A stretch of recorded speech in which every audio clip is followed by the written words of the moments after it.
सामाजिकता के चक्कर में ज़्यादा पड़ोगे तो अपनी कहते हैं निजी लाइफ में कहते हैं जो सफलता उससे तो दूर होगे सो होगे। आगे आने वाले 5-6 साल बाद वही समाज आप पर अंगुली उठाएगा और कहेगा जिंदगी के 5-6 साल शहर की गलियों में बर्बाद कर दिए साहब।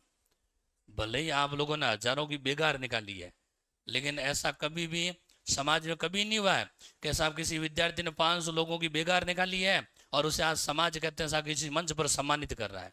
कभी देखा क्या किसी बेरोजगार को सम्मानित होते हुए? कभी सुना क्या कि बेचारा बेरोजगार इसलिए रह गया कि 500 लोगों को उम्मीद में दिखाया था, 400 एमडीएम दिखाए थे, 500 का एमजीएच में दिखाए थे? कभी सुना क्या?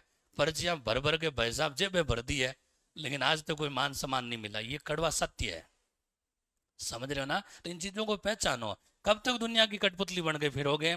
दुनिया कहेगी गांव से कॉल आता फलाने की घरवाले को दिखाना है, उम्मीद जाना है, आपको लगता है नजदीक है, घूम आते हैं उम्मीद। कब तक घूमोगे? इन चीजों को समझना पड़ेगा। मैं कभी नहीं कहता भलाई, मैं तो भलाई करो, लेकिन भलाई की शुरुआत पहले खुद से करो।